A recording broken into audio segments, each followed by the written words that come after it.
எல்லாருக்கும் வணக்கங்க. இப்போ ஒரு புது நியூஸ் வந்திருக்கு. அது என்னங்கிறத பார்க்கலாம் வாங்க வீடியோக்குள்ளே போகலாம். ரீசெண்டாக ஒரு 2-3 மாதம் முன்னாடி கரூரில் ஒரு பெரிய ஸ்டாம்பேட் நடந்து 41 பேர் உயிரிழந்தாங்க இல்லையா? அதுக்கு கோர்ட்டை அந்த இதை என்ன பண்ணியிருந்தாங்கன்னா, சிபிஐ சம்மன் அனுப்பியிருக்காங்க. இப்போது டிவிகே சீஃப் நம்ம விஜய்க்கு அனுப்பியிருக்காங்க. அந்த கொஸ்டினுக்காக அனுப்பியிருக்காங்க. அது ஜான்வரி 12 அது இது கொஸ்டின் பண்ணப்படும் அப்படின்னு சொல்லப்பட்டிருக்கு. விஜய் இந்த ஏஜென்சியோட ஹெட் குவார்ட்டர்ஸுக்கு அந்த ப்ரோபுக்கு வரணும் அப்படிங்கிற மாதிரி சொல்லப்பட்டிருக்காரு. இந்த ஸ்டேட்மெண்ட் இந்த இதை பற்றி ஸ்டாம்பேட் பற்றி டிவிக்கே அங்கே ஒர்க் பண்ணுறவங்க நிறைய பேர்கிட்ட ஸ்டேட்மெண்ட்ஸ் ரெக்கார்டும் பண்ணப்பட்டிருக்கு அப்படின்னு சொல்லியிருக்காங்க. இந்த கேஸ் சம்மந்தமாக சிபிஐ என்ன பண்ணியிருக்காங்கன்னா ரீரிஜிஸ்டர் பண்ணியிருக்காங்க. இந்த கேஸை சுப்ரீம் கோர்ட்டோட சொன்ன பிரகாரம் October 13 ரீரிஜிஸ்டர் பண்ணியிருக்காங்கன்னு சொல்லியிருக்காங்க.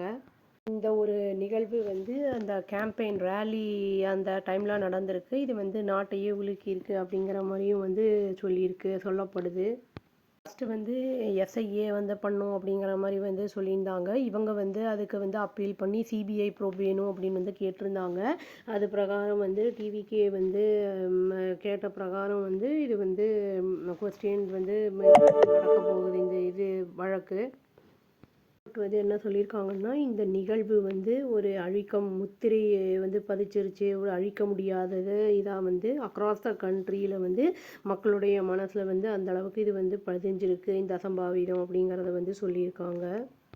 அதுவும் இல்லாமல் அந்த கின் ஆஃப் தி டிசீஸ்ட் என்ன பண்ணியிருக்காங்கன்னா கேட்டிருக்காங்க. இது அன்பயாஸ்ட் இன்வெஸ்டிகேஷனாக இருக்குது, அதனால் அப்படிங்கிற மாதிரியும் சொல்லியிருக்காங்க.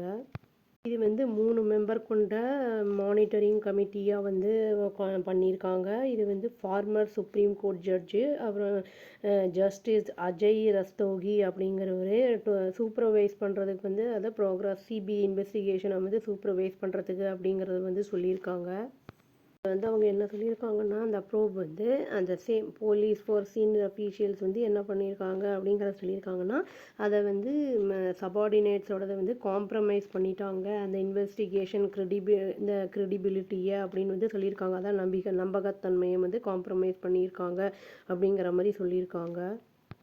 இது இதில் என்ன சொல்கிறாங்கன்னா, டவுட்டுமே இருக்குது. அதாவது ஜென்ரல் பப்ளிக்குக்கும் மைண்டில் இந்த மாதிரி டவுட்ஸ் இருக்குது. அதாவது இண்டிபெண்டன்ஸ் பற்றியும் அப்புறம் இம்பார்ஷியாலிட்டியாக அந்த இன்வெஸ்டிகேஷனில் இருக்குது அப்படிங்கிற மாதிரி டவுட்ஸ் இருக்குது அப்படிங்கிற மாதிரி சொல்லியிருக்காங்க.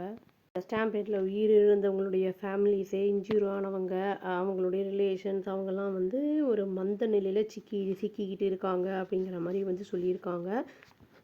ஆனால் சோர்வு அந்த மாதிரி இதில் துயரத்தில் சிக்கி இருக்கிறவங்க, அதாவது அந்த 41 ஃபேமிலிஸு, அப்புறம் இறந்த அந்த இன்ஜூர் ஆனவங்க அவங்களுக்கெல்லாம் ஒரு இந்த சிபிஐ ப்ரோப் ஒரு ஒரு இது ஒரு ஆறுதலை கொடுக்கும் அப்படின்னு சொல்லியிருக்காங்க. 2 சைட்லேயும் நடக்கக்கூடிய அந்த இது டசிலில் ஒரு பெரிய ஆறுதலை கொடுக்கும் அப்படின்னு சொல்லியிருக்காங்க. இப்போ இவர் ஜனவரி 12 கொஸ்டினுக்கு போகணும்.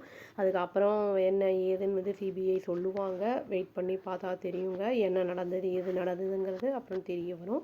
அவ்வளோதாங்க. Thank you. Please do like, share and subscribe our channel and click the all option and press the bell icon. Thank you.